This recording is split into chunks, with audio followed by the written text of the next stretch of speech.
अगर ऐसा हो कि दुनिया में कुछ लोग हैं जो कम काम करके ज्यादा पैसा कमा रहे हैं, ज्यादा सुकून से जी रहे हैं, जबकि बाकी लोग सिर्फ व्यस्त है, बस भागे जा रहे हैं, तो क्या उनका वो रहस्य जानने में दिलचस्पी होगी? ये सवाल ही अपने आप में बहुत कुछ कहता है, क्योंकि हमारे समाज में तो व्यस्त होना एक मेडल की तरह है। जो जितना बिजी है वो उतना सफल माना जाता है। बिल्कुल। और आज हम इसी धारणा को तोड़ने वाले हैं। हमारे पास जो सोर्सेज हैं वो किसी मोटिवेशनल स्पीकर के कही सुनी बातें नहीं है। ये सिलिकॉन वैली के एक बहुत ही प्रभावशाली निवेशक और दार्शनिक नवल रविकांत के विचारों का सार है। और नवल की खासियत यही है कि वो सिर्फ पैसा बनाने की बात नहीं करते। वो वेल्थ और हैप्पीनेस, मतलब दौलत और मन की शांति, दोनों को एक साथ हासिल करने का एक पूरा ब्लूप्रिंट देते हैं। उनकी बातें कोई थ्योरी नहीं है, बल्कि उनके अपने अनुभवों का नतीजा है। समझना नहीं, बल्कि उनकी गहराई तक जाना है।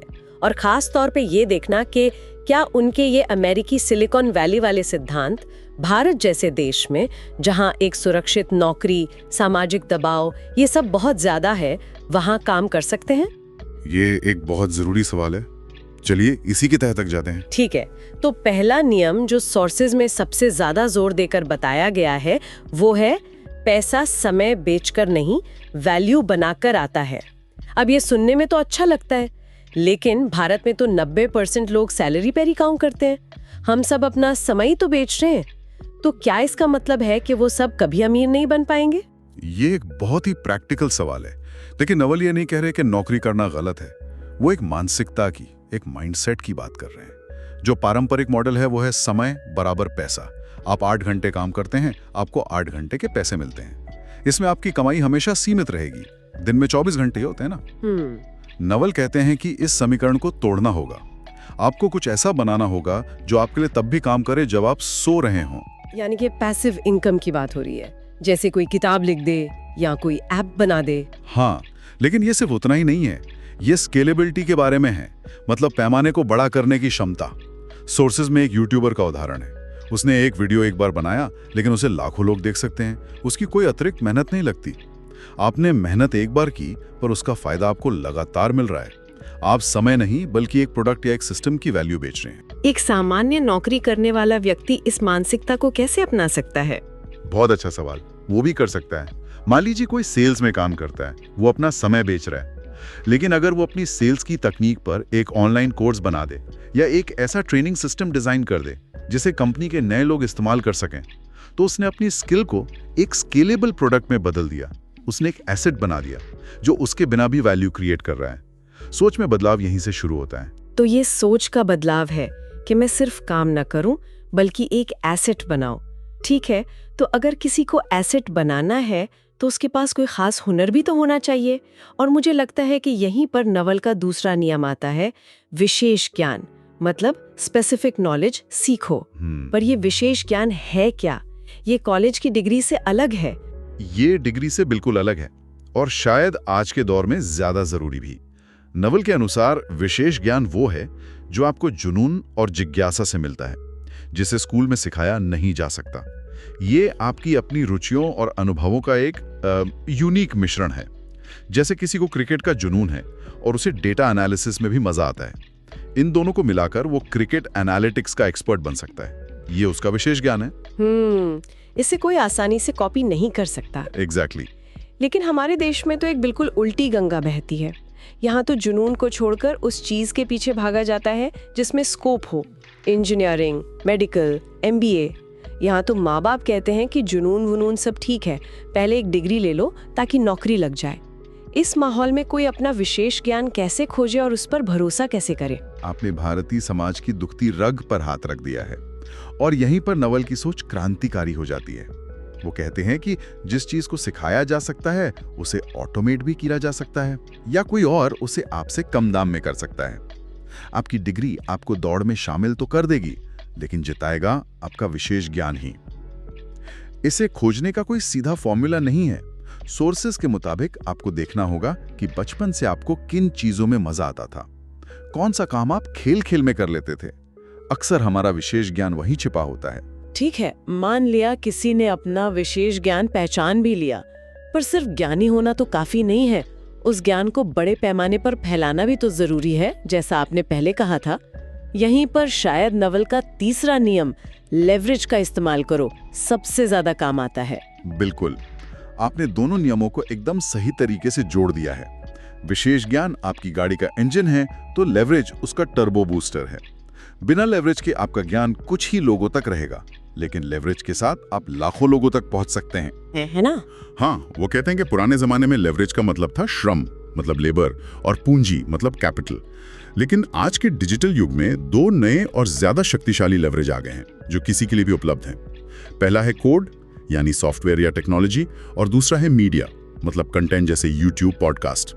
इन दोनों की खासियत यह है कि इन्हें इस्तेमाल करने के लिए किसी की इजाजत नहीं चाहिए और इनकी कोई सीमा नहीं है। क्या आप इसे एक उदाहरण से समझा सकते हैं, खासकर भारतीय संदर्भ में? जरूर। आज भारत के छोटे छोटे शहरों से कितने ही यूट्यूबर्स और इंस्टाग्राम इन्फ्लुएंसर्स निकल रहे हैं। उनके पास कोई बड़ी पूंजी या टीम नहीं है, उनके पास है अपना विशेष ज्ञान, चाहे वो कॉमेडी हो, कुकिंग हो या फिटनेस, और उनके हाथ में है मीडिया का लेवरेज, एक स्मार्टफोन और इंटरनेट।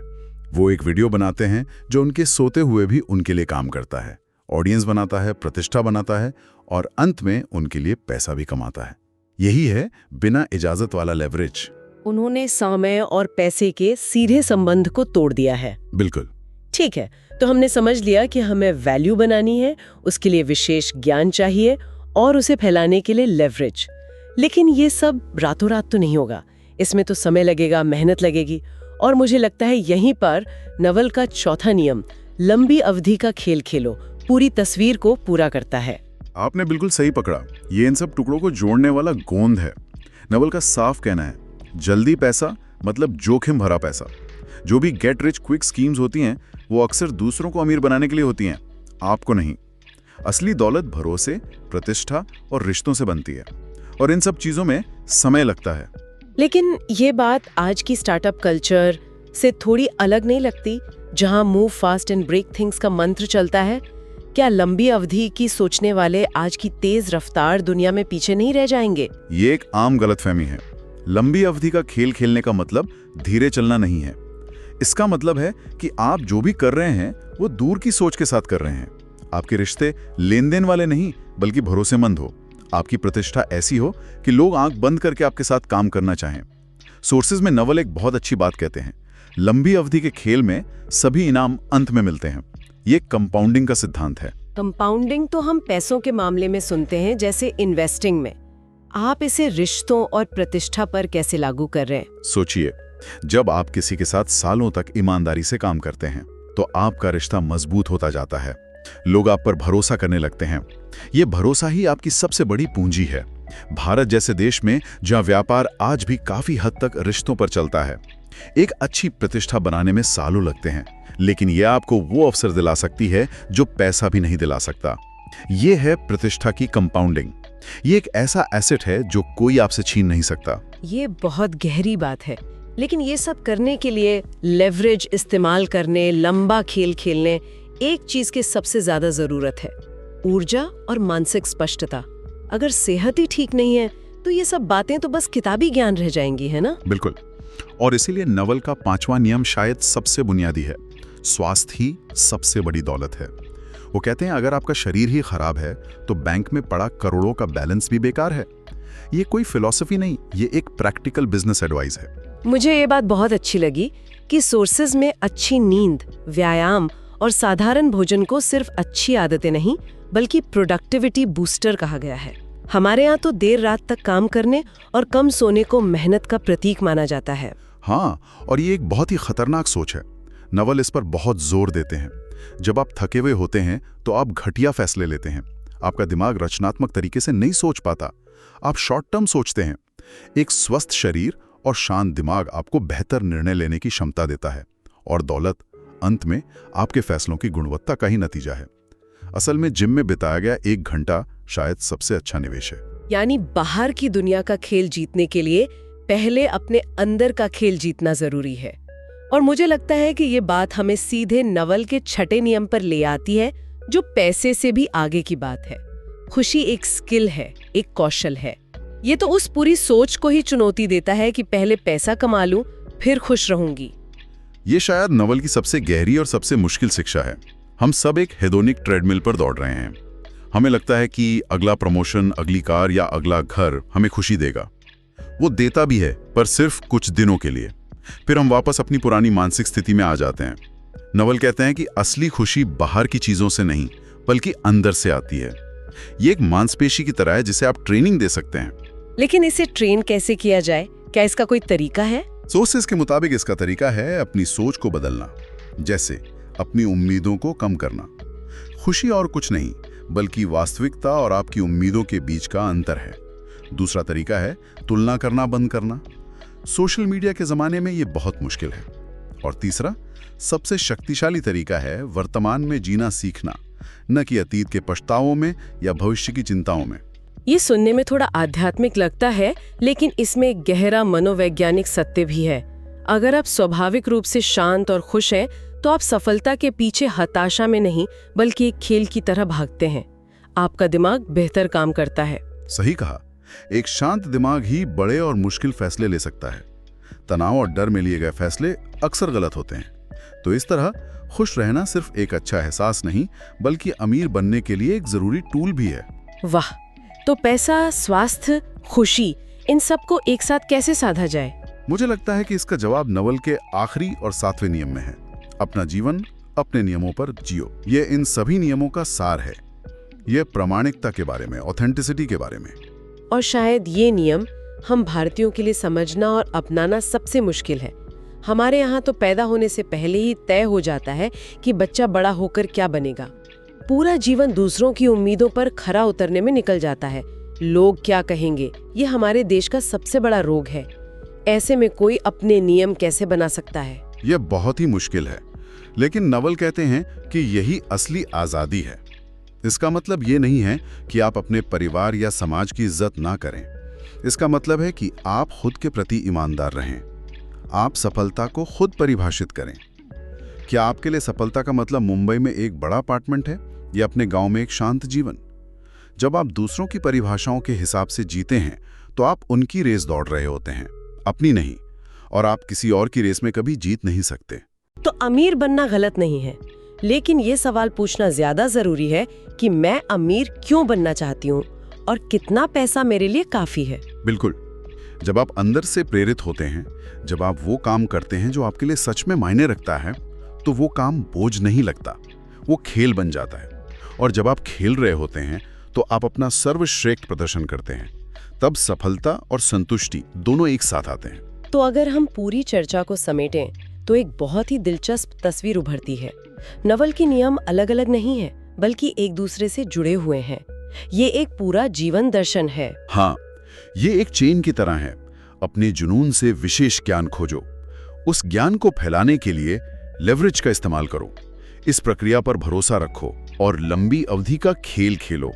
उस लंबी यात्रा के लिए अपने स्वास्थ्य को ईंधन बनाओ। बाहरी नतीजों पर निर्भर रहने के बजाय खुशी को एक स्किल की तरह अंदर से विकसित करो।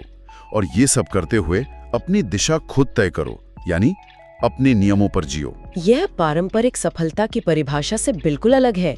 ये सिर्फ अमीर बनने का नहीं, बल्कि एक समृद्ध और सार्थक जीवन जीने का तरीका है। बिल्कुल। ये उस चूहा दौड़ से बाहर निकलने का एक नक्शा है जिसमें आज ज्यादातर दुनिया फंसी हुई है। नवल के इन सभी नियमों पर बात करने के बाद एक सवाल मेरे मन में बार बार आ रहा है। हमारे समाज में त्याग और संघर्ष को बहुत महान माना जाता है। ये सिखाया जाता है कि सफलता के लिए खुद को बहुत कष्ट देना पड़ता है, जबकि नवल की फिलॉसफी सुकून, खुशी और खेल की बात करती है।